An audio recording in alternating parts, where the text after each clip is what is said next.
Taala wabarakatuh. Ah, Hai, Assalamualaikum warahmatullahi taala wabarakatuh. Bersama dengan saya Cik Bon. Dan Cik Yat dalam malam cil-cil. Kami daripada Fahabina dan bertemu lagi pada malam ini di sesi malam chill-chill. Malam yang sebelumnya kita mengupas pasal pengudaraan. Jadi malam ni kita tajuk yang lain sikit lah. Tapi sebelum tu testing mic 1 2 3 1 2 3 testing. Kita nak check audio sama ada anda dengar tak suara kami dengan jelas. So, jika jelas anda typekan dekat ruang komen tu perkataan jelas, so lebih memudahkan kepada kami untuk memberi sharing yang berkait dengan tajuk yang ingin kita kupaskan pada malam ini. So isu ni memang kebanyakan rumah-rumah di Malaysia terjadi disebabkan oleh perkara yang macam ni, yang Dan menyebabkan kita some, punya bil elektrik kita tinggi. dan sometimes kebiasaannya dalam rumah, sometimes dalam rumah taman dan rumah taman yang kita renovate, benda ni common jugalah. Okay. Hmm. So So, tapi sebelum kita nak meneruskan live kita pada malam ini, seperti biasa, mm-mm. kami mohon anda untuk tekankan button like and bagi love kepada kami banyak-banyak, and jangan lupa juga tekankan button sharekan kepada rakan-rakan anda supaya lebih ramai lagi yang mendengar perkongsian kami, and jangan lupa juga tagkan kepada mereka supaya mereka pun bersama-sama dengan kami di malam ini. Di samping itu anda juga boleh join grup Telegram kami di Bina Plan Impian, dan juga boleh join Instagram farha.bina ataupun channel YouTube kami di Farha Bina lah. Okey. So malam ni kita ingin membincangkan satu tajuk yang bertajuk rumah ke Rum- gua. Rumah ke Rumah gua? ke gua. Yalah, kalau rumah kan betul gelap gila kan, macam duduk dalam gua kan. Tu Ha. akan tu pasal tajuk dia adalah rumah ke gua. Ataupun sometimes macam kalau kita duduk dalam bilik gelap, parent buka, tengok kita tak buka lampu.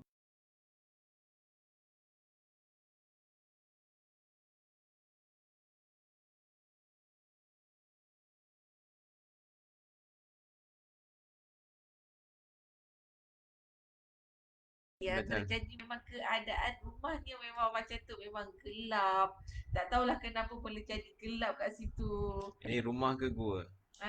So apa-apa pun, sebelum kita meneruskan, kami sekali lagi mohon kepada anda untuk tekankan button like and give love banyak-banyak, and jangan lupa tekankan button share and tagkan kepada rakan-rakan anda, kepada saudara mara anda supaya lebih ramai lagi yang mendengar perkongsian kami pada malam ini. So, apa benda dengan tajuk malam ni? Rumah ke gua ni? Okey. Dia sebenarnya kita nak bincangkan berkenaan dengan um, relate pada yang semalam dari segi pengudaraan. Malam ini kita sebenarnya nak touch dari segi pencahayaan. Dua komponen penting dalam sustainable. Maksudnya sustainable tu dia ada natural punya air ventilation, lepas tu dia ada natural punya light. Jadi okay. So, So isu dia, apa ah, isu kalau kata rumah ke gua ni? Memang ada isu lah. Isu dia rumah dia kalau kata gua memang gelap lah, gelap dan juga kurang dari segi pencahayaan. Dan bila kata kurangnya pencahayaan tu, jadi apa yang orang dalam rumah tu terpaksa buat adalah terpaksa buka lampu 24 jam. Okay. So sometimes benda tu common kalau kata even space yang besar, kalau kata ruang tamu yang ruang makan, duduk yang quite agak tengah, lepas tu bila kita renovate rumah, kita expand dia ruang makan tu besar tapi dia stay gelap, dan kita terpaksa buka lampu juga 24 jam. So apa consequences dia? Bil elektrik kita tinggi lah. Okay. So um, Saya ingat semalam kita ada kita orang ada share pasal rumah yang dekat dekat KL tu yang mana bil elektrik dia cuma RM58 sahaja. 78. 78 tapi Ah, sebab dapat rebate tinggal dapat 58. 58 rumah 3 tingkat tapi bayar bil elektrik sahaja RM58 sahaja. Sebab apa? Dia fully utilized dari segi pencahayaan dan juga pengudaraan. Tapi keadaan bila rumah kita dalam keadaan yang gelap, keadaan yang suram, dia akan efek kepada kita punya life kita. Kita akan rasa macam lebih macam tak happy. Yelah bila kita duduk dalam keadaan gelap kan, Mm-mm. kita akan mula fikir yang bukan-bukan. Lepas tu kita akan mula rasa malas. Jadi macam kadang-kadang orang kata main biola lah ataupun duduk bawah tangga. Kita akan rasa yang macam tu. Even though memanglah ada orang dia memang suka berkonsepkan macam dia suka macam black and white, Mm-mm. hitam macam tu. Mm-mm. Tapi sebenarnya suasana yang macam tu dia akan menimbulkan mood kita yang tak best sebenarnya. And lagi satu dia berkait kalau benda-benda yang berkait dengan elektrik ni kan. Aduh. Mau tahu lah kalau penggunaan elektrik kita memang sangat tinggi. 24 jam kita kena pasang lampu dekat situ. So menyebabkan bil elektrik kita tinggi and kita pun rasa bajet kita ni macam tak cukup. Setiap bulan bajet kita ni rasa tak cukup. Kita duk spend duit. Orang kata spend duit yang sebenarnya kita Ha-ha. ada caranya macam mana kita nak membantu supaya cahaya dalam rumah kita tu lebih lebih lebih orang kata lebih optimum. Mm-mm. Ah, ah, tapi kita gunakan bajet tu untuk bayar kita punya bil elektrik. Yalah. Disebabkan kita tak nak ambil tahu perkara-perkara yang macam ni. So instead of kita guna duit tu untuk bayar bil elektrik, why don't kita kumpul sikit, lepas tu kita boleh ada benda yang kita boleh buat supaya kita tak perlu continuously bayar bil elektrik yang terlalu tinggi. Okay. So, faktanya kesan dia sebenarnya bila pencahayaan ni bagus, kesannya pada bangunan adalah first, dia akan nampak rumah kita tu lebih mahal. Kan Wow. kalau kita perasan kan, tengok gambar-gambar yang macam Mak Salleh tu kan, apa kita nampak macam ruang dia tu macam cantik, besar, selesa. Disebabkan oleh pencahayaan yang cukup, penggunaan color yang bagus. Itulah disebabkan daripada situlah sebenarnya akan menampakkan rumah kita tu lebih mahal. So dia kesan bila mana kita bercakap berkenaan dengan natural lighting tu, dia kesan terbagi pada dua. Kesan pada binaan ataupun pada bangunan dan juga kesan pada manusia. Untuk kesan pada binaan tu dia macam Cik Yak cakap tadi, dia nampak lagi mahal lah. Lepas tu selain pada tu dia nampak lebih luas. Yalah sebab tegang, nampak spacious. Lepas tu dia prevent dari segi kulapuk tu, kulat tu. Dan jimat elektrik of course lah. So kalau daripada segi manusia, kesannya kepada kita ni, kita akan rasa selesa, kita akan rasa lebih tenang, mood kita memang bagus disebabkan oleh pencahayaan yang bagus. And lagi satu sebenarnya bila waktu pagi, bila pencahayaan bagus masuk dalam rumah kita ni, kita akan dapat, orang kata dapat natural vitamin D. Oh, tak payah Tak beli payahlah beli pil. pergi sunbathing Tak. sunbathing dekat depan rumah kita ke, duduk macam tu dekat depan rumah tu, tak payah. So hanya kita duduk dalam rumah kita pun kita dapat menikmati vitamin D daripada cahaya matahari tu sendiri di waktu pagi. So ini sebenarnya fakta ni dia tertulis dekat dalam kalau kita design, Okay. kita memang tertakluk kepada UBBL, Building by Law. Maknanya untuk macam designer seperti arkitek akan berpandukan kepada uniform bylaw ni. Berdasarkan daripada bylaw ni, dia mengatakan bahawa cahaya kalau nak masuk dalam rumah at least dia kena 10% daripada keluasan rumah tu. So kalau kata kita biasa berurusan dengan pelukis plan ataupun arkitek, sometime bila kita nak buat submission kepada majlis, contohnya ada masa di mana pelukis plan ataupun arkitek akan get back kepada kita. Dia kata pencahayaan tak cukup, ada ruang yang perlu kita besarkan sedikit dia punya opening dia. So dekat situ nanti kita akan tahulah whether kita punya cahaya yang masuk dekat dalam rumah kita tu optimum ataupun tidak. So Hmm. daripada situ jugalah kita menentukan bahawa cahaya kita ni kita dapat menerima cahaya ni dengan secukupnya ataupun So tidak. penting ke tak penting sampai benda tu dibawa ke dalam requirement untuk kelulusan majlis So dia adalah satu requirement sebenarnya diperlukan. Kita pernah dengar lah, ada pernah dulu ada satu artikel yang dia mengatakan Hmm. engineer ada satu orang ni engineer lah, dia seorang engineer, dia tak nak rumah dia ada cahaya langsung. Masya Allah. Dia tak nak rumah dia ada cahaya langsung. Dia buat rumah dia tak ada tingkap langsung, and dia pakai aircon sahaja untuk pengudaraan dalam kawasan tu. Dia macam kita duduk kat zaman-zaman tentera Jepun dululah. Mm-mm. Ataupun zaman-zaman yang orang-orang berperang di Vietnam yang duduk dekat bawah tanah tu. Mungkin balas dendam kot. Ah, Dulu kecil-kecil kena dia macam tu. Ah. Jadi dia besar-besar pun dia buat macam tu. Tapi sebenarnya dia punya implikasi dia sangat besar sebenarnya, sebab dia akan menyebabkan kita akan berasa macam orang kata lonely, Hmm. sunyi. Kita akan mula yang fikir yang bukan-bukan. Kita akan Hmm. mula berfikiran seperti Orang dah tak sayang aku. mula kita akan fikir yang macam tu. So sebenarnya pencahayaan ni memberi kesan sebenarnya kepada kehidupan kita. Betul-betul. So Okay. uh, So kita dah cakap pasal isu, kita dah cakap pasal fakta dia fakta dia. so sebenarnya hari ni kita nak berkongsi sebenarnya Mm-mm. tips sebenarnya macam mana kita nak dapatkan cahaya yang very optimum untuk So dalam rumah kita. consider balance lah. Kami Ah, tak terus tajuk saja, lepas tu pandai-pandai korang fikir sendiri tak ada. tak ada. So kita akan throw kembali kepada anda suggestion. Hmm. Suggestion macam mana caranya untuk anda nak dapatkan cahaya yang lebih optimum ke dalam rumah. Okay. So poin yang pertama adalah kurangkan saiz, keluarkan apa yang tak perlu. Oh, ini berat juga ni.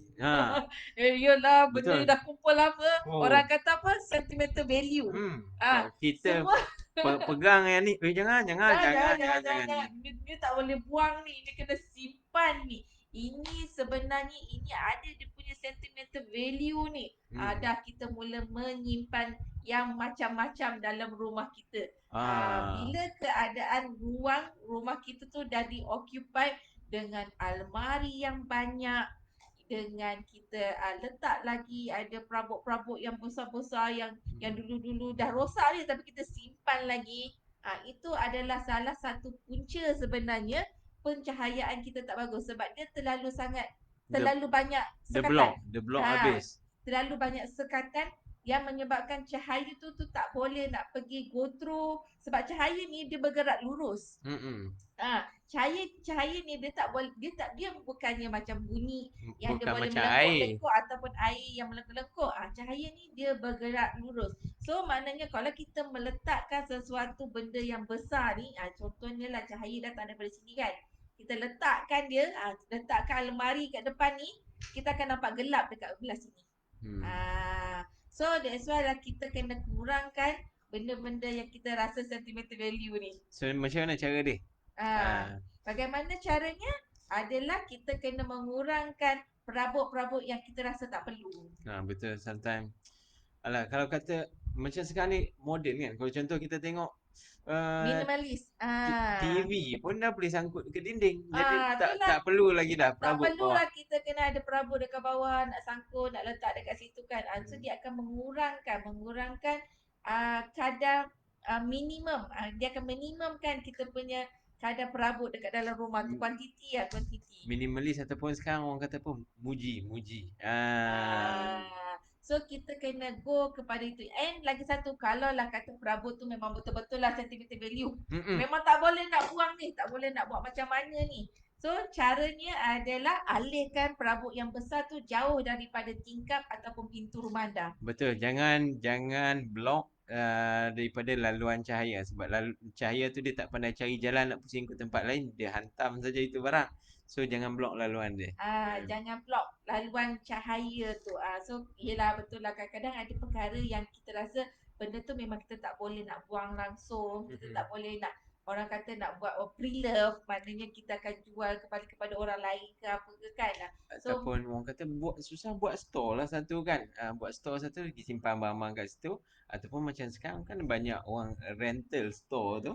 ha Boleh pergi simpan kat situ. tak pun kalau kita nak buat jual secara pre-love. Kalau macam orang putih kan, dia berniaga depan rumah tu kan. Yang ada satu hari dia berniaga depan rumah tu, garage sale tu. Jual Ah, jual jual. jual barang-barang yang kita rasa benda tu tak perlu pun sebenarnya dia dekat rumah kita. So dia sebenarnya dia akan mengurangkan uh, yang cahaya tu daripada tak masuk dekat rumah kita. Mm-mm. So itu adalah tips yang nombor satu. Cara-cara memasukkan natural secara, ataupun kita boleh guna alatan untuk bawa cahaya tu masuk ke rumah menggunakan teknologi. Orang kata apa, guna cermin instead of, kalau kawasan tu dinding batu, kita buat opening, kita masukkan cermin, of course dia akan allow cahaya. Ah, Ataupun kalau dia bila cahaya contoh matahari tu dah bergerak ke atas, then kita buat opening, kita buat skylight dekat belah atas. Itu poin yang kedua, Cik Bon. Hmm. Poin yang kedua sebenarnya Cik Bon sebut tadi tu adalah penggunaan cermin. Okay. Sebenarnya cermin ni, bila kita guna cermin dalam rumah kita, dia membantu untuk menyebarkan cahaya tu ke dalam rumah kita. Sebab cermin kan dia memantul. Betul. Tapi kita tak naklah cermin tu direct dengan cahaya direct. Nanti kan terbakar pula rumah kita. Okay. Tapi bila ada cahaya yang masuk daripada cermin, and kita letak, dia bukan berdekatan tau, dia macam jauh tapi agak bertentangan lah juga kan. Sebenarnya daripada cermin tu dia akan pantulkan balik cahaya ke kawasan yang tak boleh sampai cahaya. Wow. So dia akan menyebabkan rumah kita akan lebih terang, rumah kita pencahayaan dia lebih bagus. Mm-mm.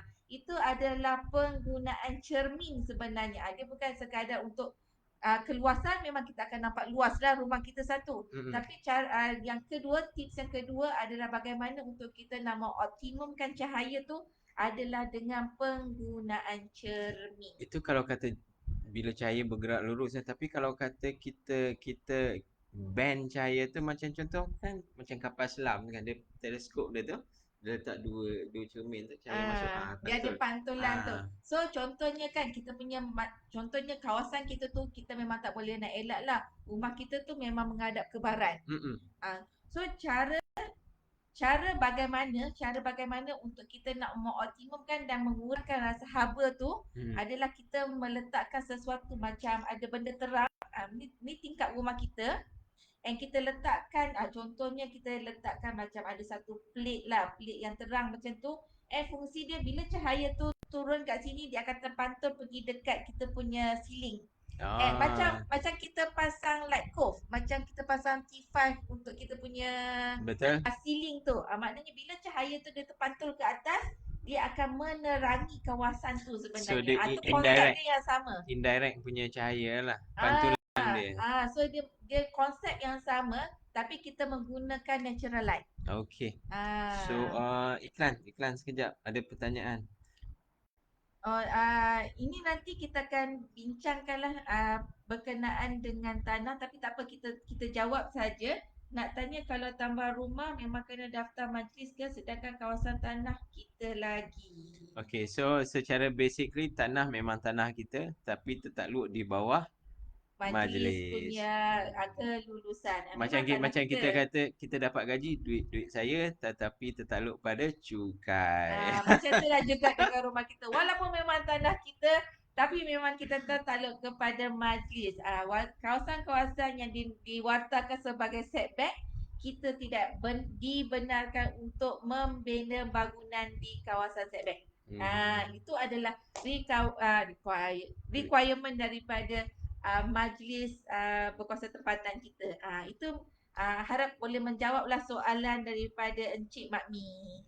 Okay. So Sambung balik. sambung balik kita pergi kepada poin yang ketiga, bagaimana kita nak mengoptimumkan cahaya tu masuk dalam rumah kita. Okey. Ini kebiasaannya kita akan gunakan pada rumah-rumah teres lah. Mm-mm. Rumah teres kan dia panjang. So dia akan ada satu kawasan dia orang kata macam black hole. Aha. Kawasan yang cahaya susah nak sampai, walaupun daripada belakang, daripada depan, sampai je dekat kawasan ni dia akan jadi gelap. Okey.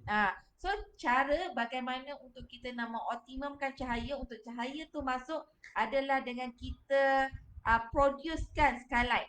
So kalau kata kita produce skylight, maksudnya in terms of security orang tak boleh nak terus jam sebab Kalau dia ah. sanggup lah, you jam I jam kan memang dia matilah sebab tinggi gila. Dia memang tak sanggup lah kalau kata dia nak panjat, dia nak terjun tu memang dia tak terjun dah dekat situ. So Bila kita guna skylight tu, just imagine kalau bila matahari tu ada belah atas, dia akan cahaya dia punch through straight kepada bawah. so ruang kita yang tengah-tengah yang kita kata tak sampai tu, dia Mhm. akan insya-Allah cahaya tu memang akan spread untuk dalam satu rumah kita. And kita akan rasa lebih best rumah kita sebab kita kurang penggunaan cahaya elektrik ni. Dan orang kata bagusnya kalau kata malam terang pun dapat cahaya juga. Dapat nampak bulan. Nampak bulan bila cahaya bulan tu, bulan mengambang tu, dia punya cahaya dia sebenarnya terang and sangat seronok bila kita berada dekat dalam kawasan tu. Kawasan tu especially bila kita masukkan lagi unsur-unsur yang kita letakkan ada pokok. Mungkin kita letakkan ada fountain sikit kecil, lepas tu ada air yang mengalir dekat situ. Dia nak tidur tu dengan air. Dengan bunyi air ataupun dia sambil berehat dekat kursi malas dia tu kan, dengan ada pokok dekat situ, dengan ada bunyi air yang dekat situ, dengan ada cahaya bulan ataupun cahaya matahari tu sendiri kan, akan menyebabkan kita akan rasa seperti kita buat meditasi. Bagus. Bam macam tu. Um. So dia lebih kurang macam tu lah. So sebenarnya penggunaan cahaya ni dia memang sangat memberi kesan yang baik kepada kita sebenarnya. Itu adalah point yang nombor 3 sebenarnya. Okey. So kita go kepada point yang nombor 4. So cara bagaimana? Tips. Tips tadi kita kata nak lebih tenang dengan nyaman kita tanam pokok. Dengan kawasan yang kita buat skylight ataupun kita ada buat air well. Maknanya air well tu kan kita tinggikan kawasan tu and kita lapangkan terus kawasan ni, memang cahaya memang full masuk. Full masuk dekat situ. And kadang-kadang ada yang open terus. Betul. Ada orang yang dia buat open terus. Dia macam open courtyard. Open courtyard macam tu. And dia akan dapat optimumkan cahaya yang masuk dalam rumah dia. Betul. Dan orang kata nak bernafas tu tepi-tepi pokok pula. Dia nak ada pokok kita fresh tanam dekat situ. Pokok bukan pokok kecil-kecil tau, boleh tanam pokok yang besar dekat dalam dekat tengah rumah kita tu. And lagi satu, bila kita letak juga dengan unsur-unsur bunyi air, dia akan lagi memberi ketenangan kepada kita. Kita dah lah ada unsur cahaya, kita ada lagi pokok yang kita tanam dekat dalam rumah menyebabkan pengudaraan tu lebih bagus. So and lagi satu, kita apa, kita ada bunyi air tu. Bunyi air, unsur air tu sebenarnya 3 unsur ni dia akan memberikan ketenangan kepada kita. Betul. So dekat kawasan airwell tu cuba jangan blok, ataupun kalau kata ada tangga, cuba macam kata apa, tangga void daripada tangga letak kat situ. Jangan Kalau nak letak pun kita letak dekat bahagian tepi dinding rumah kita, bahagian hujung sekali. Jangan diletakkan di kawasan airwell. Sebab kita nak mengurangkan supaya matahari tu dapat masuk dalam rumah kita dengan sangat optimum. So kita go kepada point yang nombor 4. Bagaimana untuk kita nak mengoptimumkan lagi pencahayaan dalam rumah kita adalah dengan menggunakan cahaya yang lebih terang. Kalau kata in terms of jenis cat tu pun orang kata pilih yang glossy, avoid yang matte tu lah. Matte tu orang kata apa? Sebam. Color sebam. Okay. So guna warna yang cerah, jangan guna warna yang gelap. Especially kalau kata bilik tu, dah lah bilik tu gelap, dia pergi cat kalau gelap pula lagi. Hmm, habis. Lagilah, lagi suram lah. Hmm. Bilik tu dah gelap, cat lagi warna pink gelap. Memanglah dia jadi gelap. Walaupun pink tu kita nampak macam cerah kan. Pink ni ada berbagai-bagai jenis warna pink. Kalau kata pink tu adalah pink pastel, maknanya color dia macam lembut-lembut, dia terang, pastel macam tu. So dia bersesuaian sebenarnya. Tapi kalau kita menggunakan warna pink, yang warna pink macam ni Cik kata. Warna macam ni. Ini sebenarnya tak sesuai sebenarnya untuk kita nak letakkan dekat dalam bilik kita dah lah gelap dan kita letak color-color yang macam ni dalam bilik kita menyebabkan bilik kita tu memang dalam keadaan yang suram. Okay. Ah. So, So point yang kelima. point yang kelima. Hmm. Placing dari saya, placement.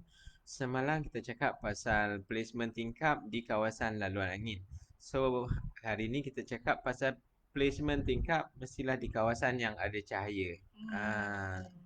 So kawasan yang cahaya adalah kawasan timur dan barat. Itu adalah kawasan yang cahaya.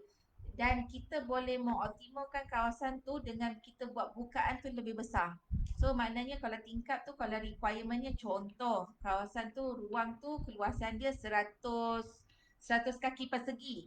So minimum dia sebenarnya kita hanya perlukan 10 kaki persegi saja tingkap tu. Maknanya lebih kurang tingkap saiz apa? Saiz 6 kali 6 kali 2 lah, macam tu lah lebih kurang. Sikit je lah sebenarnya kan. Tapi untuk kita nak mengoptimumkan lagi cahaya yang masuk dalam bilik tersebut, kita boleh membesarkan lagi. Membesarkan lagi cermin, maknanya tingkap dekat situ untuk supaya cahaya tu lebih banyak masuk. Okey, tapi kalau macam mana kalau orang kata bersama dengan cahaya tu juga dia di bawah bersama dia haba. Macam mana? So sebenarnya pencahayaan ni memang bagus untuk dalam rumah kita, tapi dalam situasi kita di Malaysia ni memang kalau kata pukul 10, pukul 11 dia dah start mula panas. Cahaya dia memang dah sangat panas dah. So bagaimana untuk kita nak dapatkan kedua-duanya sekali, mengurangkan haba pertama, tapi in the same time kita ada cahaya juga yang masuk. So caranya yang pertama adalah cara yang terbaik, cara yang orang kata lebih cozy, lebih selesa adalah dengan kita tanam pokok di kawasan tingkap yang kita buat di kawasan matahari terbit dengan matahari terbenam ni. Kita buat ada kita tanam pokok lah dekat situ. So bila dalam keadaan tengah hari, pokok tu membantu sebenarnya untuk nak mengurangkan cahaya panas tu masuk dalam rumah kita. Tapi at the same time, rumah kita tu masih lagi mempunyai cahaya yang optimum. Okay, so dan kalau kata kita tak nak kepada pokok, kita juga boleh pakai orang kata apa pengadang tu macam dalam masjid tu. Macam ada motif-motif Islamik ke ataupun motif-motif orang kata ukiran tumbuh-tumbuhan ke, so kita boleh gunakan sebagai depan tu kan kita dah cantik dah, kita ada tingkap, and depan tingkap kita tu kita akan gunakan yang ukiran macam tu, so dia akan nampak lebih seni lah bila kita daripada exterior dekat luar tu. At the same time kita masih lagi dapat ada cahaya yang punch through sikit-sikit masuk dalam rumah kita, and rumah kita tak akan jadi gelap. Okay. So selain daripada tu kita ada juga penggunaan kita pakai louvet. Louvet bagus sebab dia boleh orang kata apa band dari segi pengudaraan dan dia bantu untuk pencahayaan. And lagi satu sebenarnya ini adalah one of the requirement sebenarnya untuk nak dapatkan rumah yang sustainable. Requirement dia adalah untuk dekat bahagian tingkap kita tu, requirementnya dia memerlukan ada overhang sebenarnya. Fungsi overhang tu adalah bila keadaan matahari tu dia dah meninggi, and bila dia tinggi kan matahari akan mula sangat panas. So fungsi dia adalah dia mengurangkan cahaya yang direct tu masuk terus dalam rumah kita. Betul. Dia ada macam topi atas dia tu. Dia macam ada topi. Itu adalah salah satu requirement untuk kita nak mencapai sustainable pada rumah kita sebenarnya. At the same time kita pun tak adalah kena orang kata kena stroke haba ke kan, cahaya semua masuk dalam rumah kita. Lepas tu tak dah keras lah. Tapi in the same time kita nak juga cahaya, kita nak mengurangkan haba masuk dalam rumah kita. So itu adalah cara bagaimana untuk kita nak mengurangkan haba tu masuk dalam rumah kita, tapi at the same time kita dapat mengoptimumkan cahaya yang masuk. So bila kita cakap berkenaan dengan cara-cara tips-tips ni ada banyak actually, tapi kita simplify kan sebab masa kita live tak lama, jadi kita pergi kepada tips yang last lah. Bagaimana cara tu kita boleh, salah satu kita boleh guna curtain, Curtain. day curtain ataupun fabric yang jenis nipis, bukan yang tebal tu. Sometimes kalau dekat dekat kita punya lansir kan kita ada yang nipis dan kita ada yang tebal. Yang bila malam kita pakai yang tebal tu, jadi yang siang kita pakai yang nipis tu saja.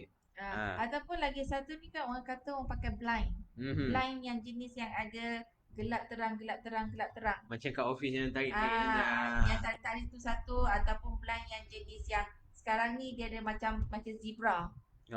Dia gelap, lepas tu dia solid, lepas tu dia terang. Dia solid, dia terang, dia solid, terang. Maknanya bila kita turunkan dia tu, cahaya tu dia still boleh masuk tapi dia mengurangkan kadar haba yang masuk dalam rumah tu. Dan sometimes kita tengok ada juga dia orang buat macam yang fix lah, tinted macam tu dia macam dia terang gelap sikit je tu, line-line macam tu. So itu adalah cara bagaimana tips, 6 tips yang kami berkongsi untuk hari ini. Bagaimana kita nak mengoptimumkan cahaya masuk dalam rumah kita. So kita ada soalan. Kita ada soalan lagi daripada Encik Makmi. Betul ke batu jenis pasir rumah jadi panas dari batu merah? Mohon pencerahan. Betul. Betul. Sebab batu merah ni diperbuat daripada tanah liat. So tanah liat ni dia sangat bagus sebenarnya. Dia tak menyimpan haba. Itu bezanya dengan batu pasir. Batu pasir dia menyimpan haba dan haba tu tak keluar. So menyebabkan rumah kita tu bila malam dia still rasa panas. Tapi kalau macam batu merah ni daripada tanah liat ni, walaupun dia panas di waktu siang tu, tapi dia tak menyimpan haba. Dia bila waktu petang dia akan release haba tu keluar. So menyebabkan rumah kita tak terlalu panas berbanding dengan batu pasir. Sesama juga bila kita tengok penggunaan genting jenis tanah liat, dia lebih, orang kata apa, lebih sejuk lah orang kata compare dengan genting simen. Genting simen. So itu adalah perbezaan di antara tanah liat dengan pasir ataupun simen. Sebab tu harga dia pun lain-lain. Pasal harganya pun berbeza. Berbeza kali dua. Kali dua kan? Kali dua. Kalau kata batu pasir tu harganya lebih kurang dalam 25 sen. Tapi batu merah tu harganya lebih kurang dalam 32 ke 35 sen. 50% lah lebih. So dia hampir separuh lah. Dia punya perbezaan harga tu disebabkan oleh jenis material tu sendiri. Tapi apa pun bila kita bayar lebih, kita dapat lebih. Dia bagus banyak dari segi suhu, dari segi akustik dia, bunyi dia, dan orang kata apa, appearance tu pun lebih cantik. Kekuatan dia pun dia lagi kuat compare dengan batu pasir. Betul tu. So harap-harap dapat menjawab soalan daripada Cik Makmi. Itu saja sebenarnya perkongsian kita untuk malam ni. Kita dah membincangkan, kita dah memberi tips sebenarnya untuk bagaimana kita nak mengoptimumkan lagi cahaya yang masuk dalam rumah kita. Betul. So dengan perkongsian ni insya-Allah dia akan sedikit sebanyak dapat membantu anda berfikir atau memberi idea kepada anda bagaimana caranya untuk dapatkan rumah anda tu untuk dapatkan cahaya yang lebih optimum. So sebaik-baiknya kalau kata kita belum lagi membina rumah, perancangan tu daripada kita buat layout tu kita dah rancang sebenarnya. Kita dah rancang dah cahaya nak masuk dekat mana, kat mana kita nak buat shaded. Kita dah tahu kawasan ni adalah kawasan matahari naik dan matahari turun. Kita dah tahu dah. So kita dah boleh buat perancangan awal. Tapi kepada mereka yang dah ada rumah dan rumah tu gelap, caranya adalah yang kami sebut tadi, kita kena ada skylight di atas supaya rumah kita tu tak terlalu gelap sebenarnya. Betul.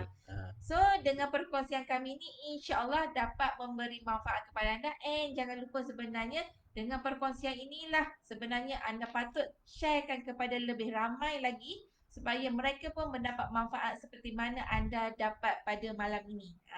Sebelum kami mengakhiri, seperti biasa, kempen 29 for you masih lagi berlangsung sehingga 24 hari bulan 6. So kena grab cepat-cepat sebab anda berpeluang untuk, bukan berpeluang lah, kalau join tu memang of course you akan dapat plan, tapi plan tu cita rasa you sendiri, yang mana you yang tentukan ruang-ruang apa yang diperlukan.